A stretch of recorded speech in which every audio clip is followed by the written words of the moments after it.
travaillons en partenariat avec Afrioge, qui est notre partenaire privilégié. Et depuis un certain temps, nous sommes en train de mener une enquête sur les maisons et les fissures que subissent nos maisons ici. Nous devons retenir que Moussono, c'est l'une des vieilles cités qui date des années 50-54 et malheureusement qui est entourée par des entreprises minières.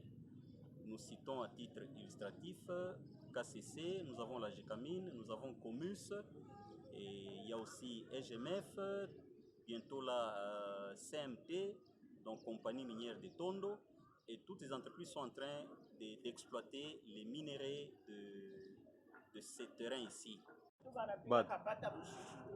Kusema shele saidi tuku inchi kutoka mbiu hakuna namna sisi kale ibumbashi yote tunacheza huko abishima hapa bio hivi unaenda paka na kuchofa unaenda na ukachiba sasa tutaishi je?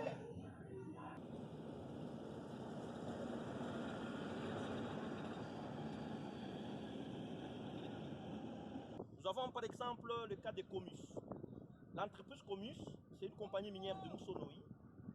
C'est une compagnie évidemment de Chinois.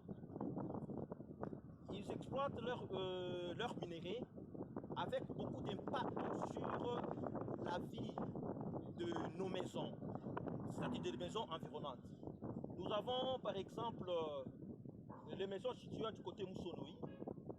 Suite à la charge d'explosifs que l'entreprise ne respecte pas, et ça se répercute sur les maisons. Et il y a beaucoup de fissures, et ces fissures, les habitants de Moussono ne savent pas vivre, et surtout dans la saison pluvieuse, les gens souffrent pas mal, parce que toutes les maisons sont fissurées. Ces fissurations est due juste parce que l'entreprise ne respecte pas la charge d'explosifs qu'elle met pour faire son abattage. Si kuna batoto hapa ni riske kama banapika kapata nyumba kuna tumtuka shitu kunekala hatuna na kwa kwenda kunekala pana batoto nina mtoto wa mwaka moya ela cheza paka kwa Kibumbashi kaki na mwangukia tutenda wapi batongerere kwa mambo ya nyumba ikiupa na kufungurika kipa na nenepa situka vitu mu nyumba kama banapika kapata nyumba na tuntuka hatuna na kwa kwenda watusaidie eko tupata ya komisi na hivi vima vya komisi ndio vinaenda kufungula tena hii mafisi depuis ministre wa komisi akuya ba tuyapata jibu tunachuma ni jibu hapa jibu tutoshe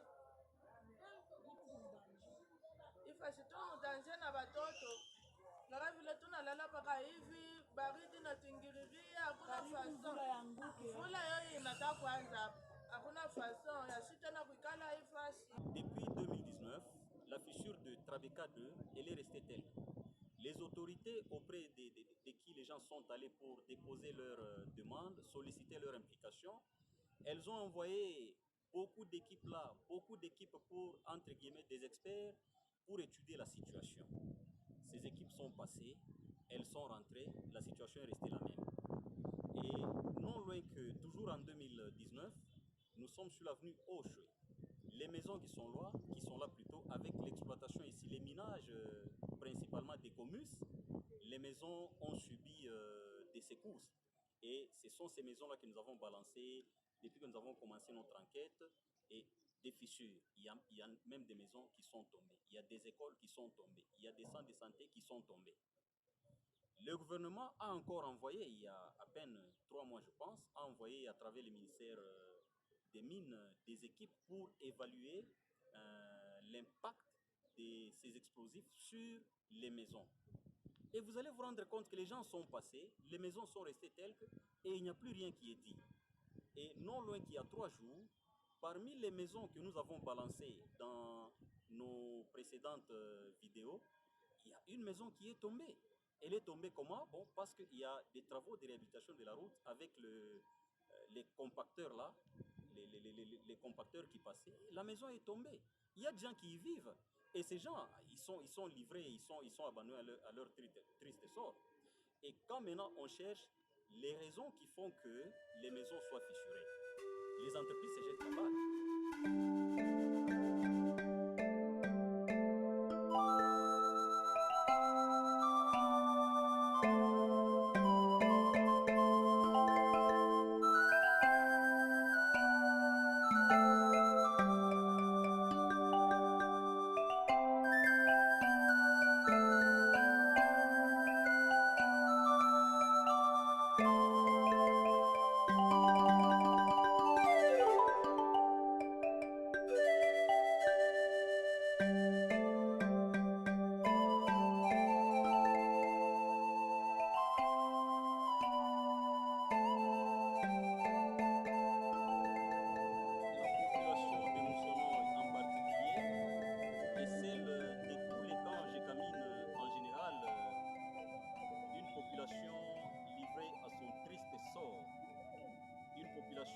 Abandonnée par ses autorités, une population qui est clouée dans la misère, dans la difficulté, sans le vouloir, par les plus forts qui constituent malheureusement un petit poignet de gens.